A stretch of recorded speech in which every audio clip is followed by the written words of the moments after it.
Dr. Oye Owolewa, thank you for joining us. Thanks for having me. You recently announced your retirement from your post as DC's shadow representative after 5 years. What went into that decision for you? Absolutely. Seeing the current climate where the country is and where our city is, it was really time to really pass the baton to the next generation of leadership. I've been in this role for 4 or 5 years, and when I first ran for the shadow representative to Congress, a lot of the conversation about statehood was about voting representation, which is really important. And when I first ran, I talked about control of our National Guard, our budget, the way we pass our legislation, even our criminal justice system.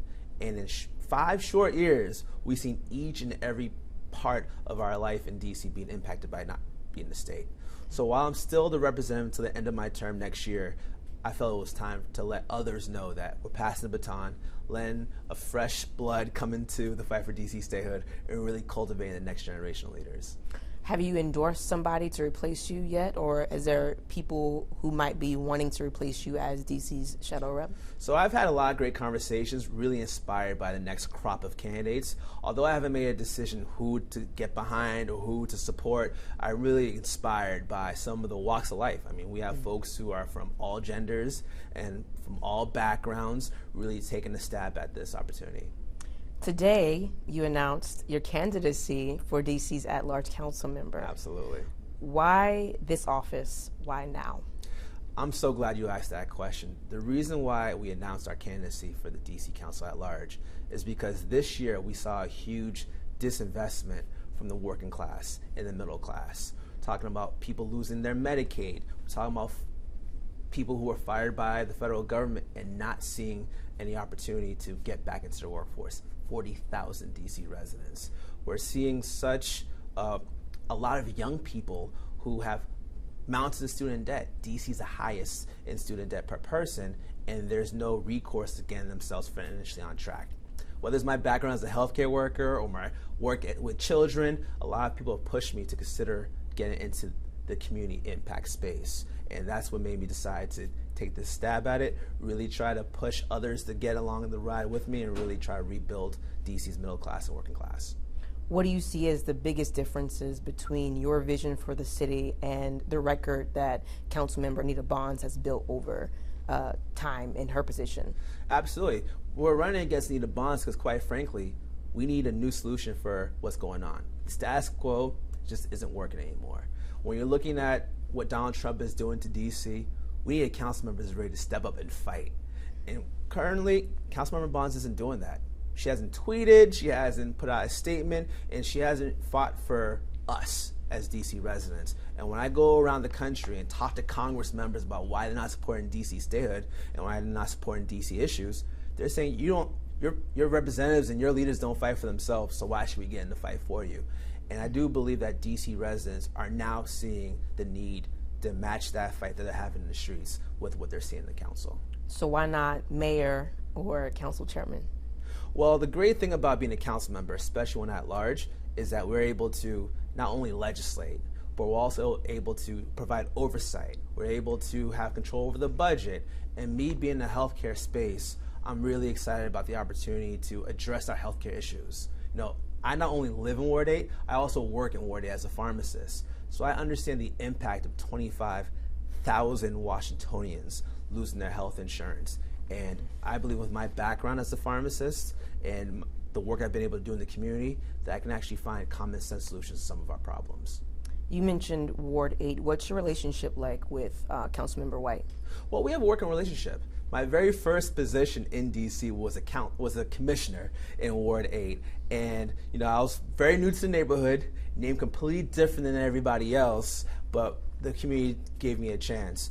And one thing that Councilmember Trayon White did for me was help me get into classrooms to do more science enrichment programs, to get kids that look like me, kids that don't look like me, to pursue science careers. I almost tricked them into learning. And one of the issues I had when I first became commissioner was I was reaching out to all these principals and no one responded back to me. And he was the one that helped me get in some of these doors. So I'm really appreciative of not only what Trayon White did personally, but the entire community in Ward 8 embracing me as a child. What issues, if you could speak directly to DC voters, would define your campaign for at large? Absolutely, absolutely. Well, I said originally, finding jobs for the 40,000 Washingtonians who used to work for the federal government. They lost their jobs and they haven't seen much support since then. I've been trying to go to New York and other areas and recruit businesses to come to DC and rehire that workforce, just plugging that hole in that economy that Donald Trump made for us. Another thing I said earlier as well, finding ways to restore health care for those 25,000 Washingtonians who are going to lose their insurance in October.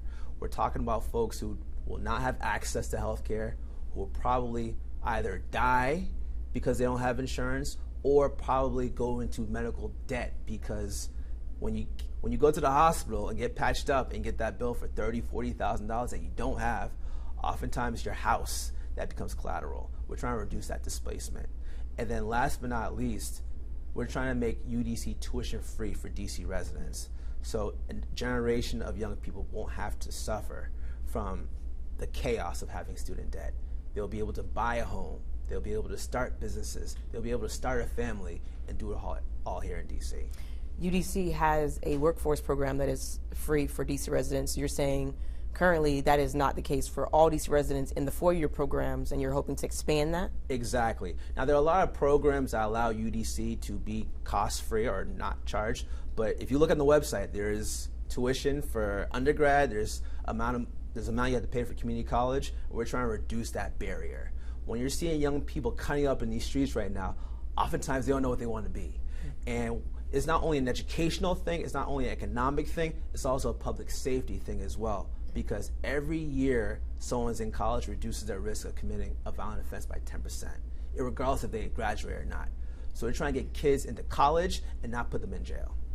So you're talking about public safety. DC's facing some really tough conversations about public safety right now. Do you have confidence in MPD's crime data prior to the federal takeover? I absolutely do, because the same people that are disregarding the data are the ones that are now taking credit for the data that's coming out now. I think at the end of the day, when it comes to public safety, police are not the only answer. If you want to increase police, all you're going to get is more arrests. But if you really want to improve public safety, getting these kids into school, getting people employed, I created something called the expungement clinics, where we help returning citizens get free legal resources to seal their records, as well as finding employment and wraparound resources. Because at the end of the day, when somebody is coming back home, having them have a safe access to housing and employment keeps us all safe. So it's almost an investment that we're putting in people to let them know that we have high expectations for them, but we're also giving them better options. You alluded to this earlier, but if you get more granular, if elected, what specific policies would you introduce to reduce crime and create more opportunity, especially for young people in schools?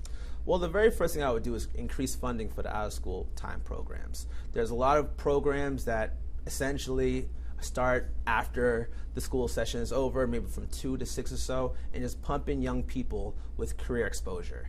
As a Nigerian American myself, I was blessed to have parents that pushed me into a science career from a young age, and that allowed me to stay on the straight and narrow. Now, I got in trouble sometimes, but my fear of my parents, but also my self-expectations allowed me to guide right. And I believe that's something that's clearly missing from young people, especially in my neighborhood in Ward 8. Much of your work as a shadow rep, as you mentioned, was devoted to DC statehood. Right. How does that fight inform your decision to now seek DC council, and kind of where does it go from here? How does your position on the council better help you able to make that jump for DC? Absolutely. It allows me to do more. As a shadow representative, my role is a lot advocacy based, but I learned how to fight being that kind of advocate. When we were supposed to go to the Hill or go to the council and advocate for more in terms of resources to fight for DC statehood, I took it upon myself to sometimes go out of state to troublesome areas. We went to West Virginia when Joe Manchin was the troublesome vote. Earlier this year, when Senator Lee from Utah introduced the Bowser Act to take away our home rule, I went to Utah to talk to his constituents, talk to the media, went to the state legislature to let them know that if you're gonna bother us in DC, I'm gonna go bother you in Utah. And it showed the level of grit and level of fight that DC residents really want in their leadership. And I'm really excited to take this to the next level. Do you think Joe Biden's presidency was the last gasp for DC statehood? No. Okay. Not at all. We've seen there have been times we had a supermajority, whether Obama was in office or beforehand. I think what we need to do, especially in this time when there's spotlight on the district, is to make that case for statehood, to make sure it's not just Republicans who are in our way, but also Democrats who don't really want to take that decisive vote to get us what we need is important. So right now is not the time to expect to become a state, but it's our time to prepare to become a state once the stars align. In next year, in 2026, several council seats will be up for grabs. Ward 1, 3, 5, 6. Yeah. Are you looking to build a coalition of new leadership across the council, not just for the seat that you're running for? I believe we need new blood from top to down, from bottom up or top down. You know, when we're seeing the fight in the streets with Free DC, Harriet's Wildest Dreams, unions and whatnot, we're taking it to the Trump administration for what they're doing in the district. However, there are a lot of things that happen locally that we also have to pay attention to.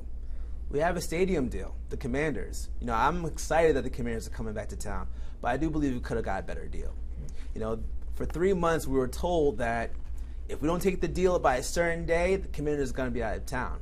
However, even after that deadline, we still saw the Commanders not only stay, but be willing to negotiate for so many different things, whether it's parking spaces, whether it was labor agreements, whether it was, you know, rental freezes, things like that, that they agreed to every single one of them. It made me realize if we were able to start from day one negotiating 9 and 11th hour, how much more the DC residents could have gotten from that deal. What are you hoping?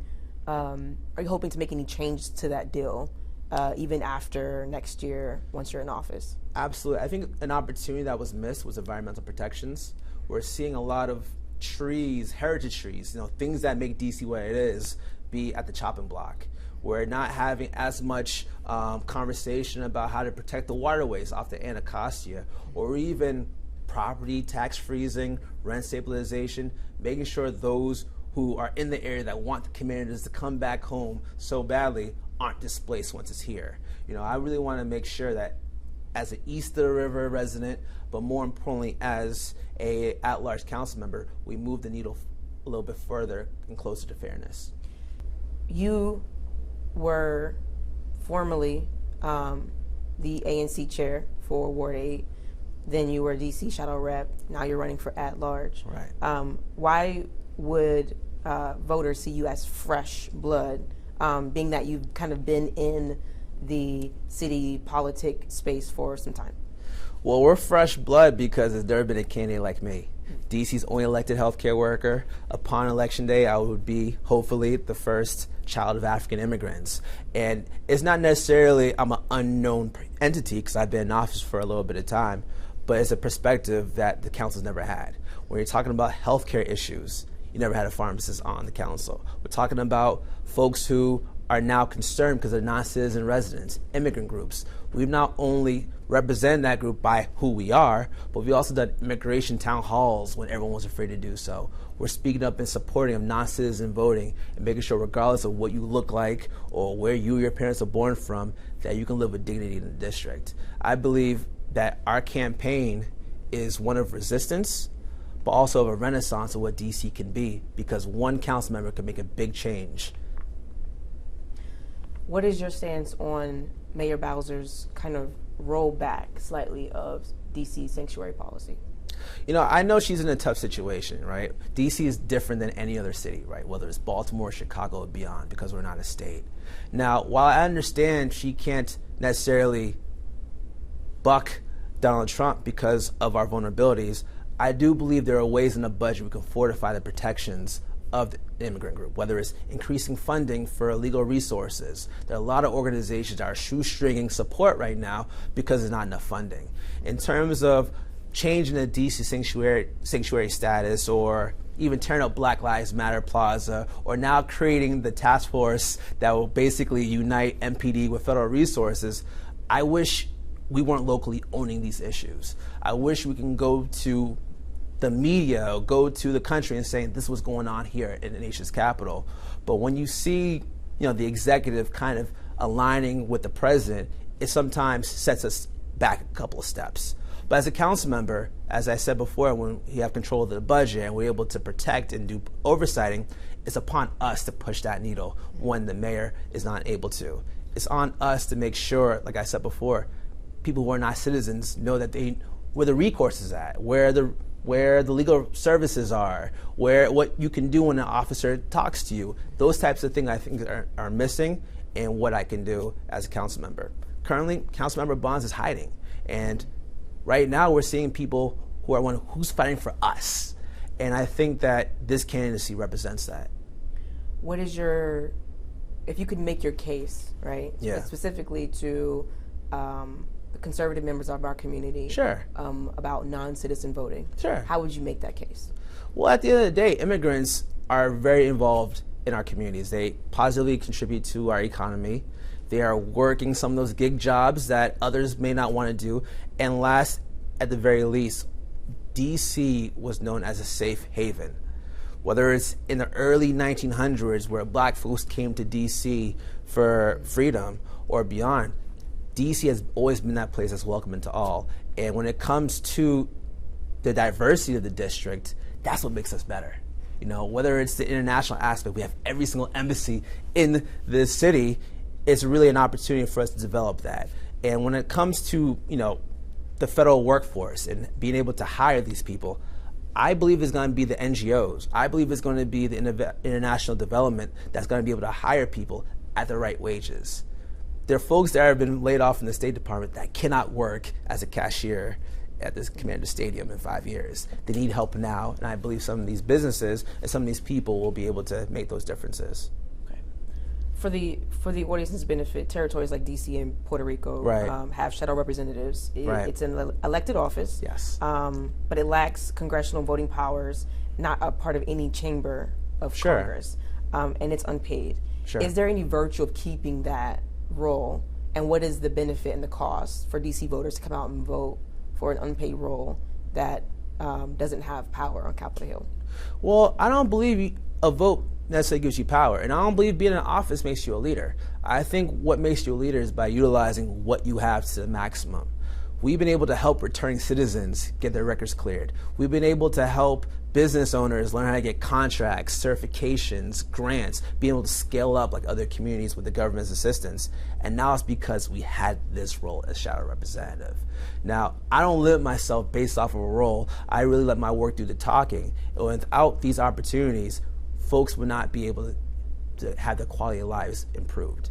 Me being a pharmacist, I could have gone to any school and started volunteering. But it was really being a commissioner, then being a representative, that allowed me to meet a lot of great people and elevate them to see themselves as leaders. I believe the role as shadow representative is important because it moves the needle forward, fighting for DC statehood, when other roles like council and a mayor may be focused on the day-to-day issues. And it also allows us to have Congress have our backs when we need to. We're working on having members of the Senate make sure that DC doesn't get their home rule repealed, making sure we're able to control our own democracy.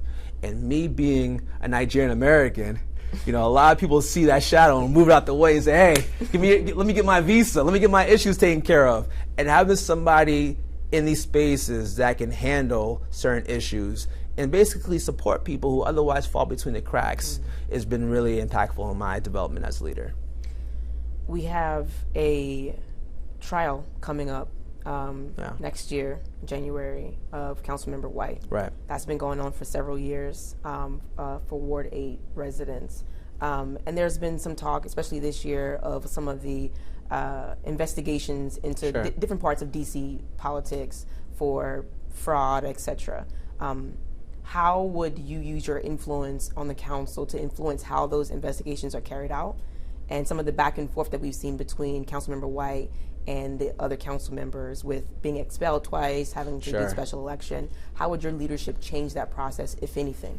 Well, while I do trust due process and I have faith in the legal system, I do believe, by and large, DC residents, they want more honesty out of their elected officials. Now, what happened to Tryon White is not just unique to him. We have had other council members that unfortunately had to resign early or be, in his case, expelled. The reason why I'm trusting of my own candidacy and some things that I've been able to do is because I've done everything above board. If anyone ever wants to see any details, I show them gladly. And I live in a community in Congress Heights that demand, what have you done for us as soon as you come home every day? But more importantly, utilizing my character, grabbing other people who otherwise haven't seen themselves being served and cared for is something that I think sets me apart. Some people have said that I've cleared the ceiling of what the shadow representative or a council member is supposed to do, but I find myself more as a community agent. I see myself as a tool and less more of the leader or someone to stamp. I see myself as a service leader who really moves the ball forward and tries to make sure every single person is positively impacted. What are you most proud of in your work as ANC chair, shadow rep, as a pharmacist? Nigerian? The proudest thing, believe it or not, is seeing other people do well. When I first ran for office, I never thought I was going to be in this position. Growing up, I knew exactly what I wanted to be. I wanted to be an NFL running back. My siblings were star players. They were 5 years older than me. I knew when it was my turn, it was going to be me. I didn't play much. Like, my brothers were running backs. They were dirty. I didn't play at all. My dad said, you can get straight into the car. You don't need to take a shower, right? So my football career ended then. And so I became a pharmacist, consolation prize.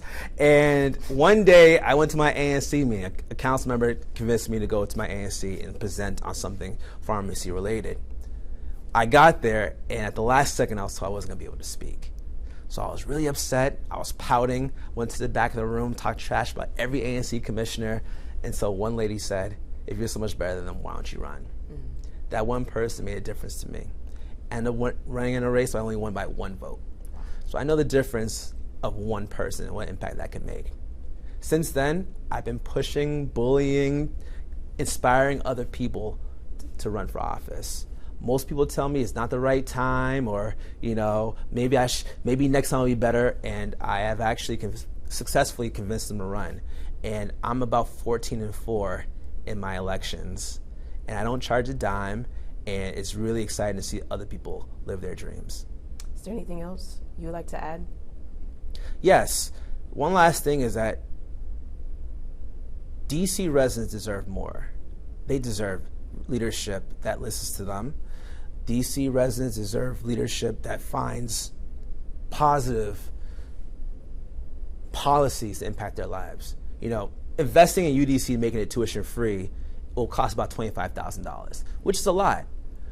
But earlier this week, the mayor increased the police budget by 13%, $50 million per year, double the cost it would be to send these kids to school. I'd rather these young students and young kids, and even teenagers and beyond, be in a classroom in college than DC jail. I believe when it comes to our public safety, we can think deeper, we can think smarter. I think when it comes to our health care crisis, it's not inevitable. We can afford to keep people on Medicaid. We can afford to keep pharmacies and hospitals open in Ward 7, Ward 8. And I believe that DC deserves a fighter, and I'm ready to be that fighter. Can you commit now to a debate on Channel 7 at some point before the primary? I'll debate anywhere. I ain't shook. we bring that smoke. I live in the Southeast. I will hold you to that. I will hold you to that. Absolutely. Thank you so much for your time. Thank you for having me. Absolutely.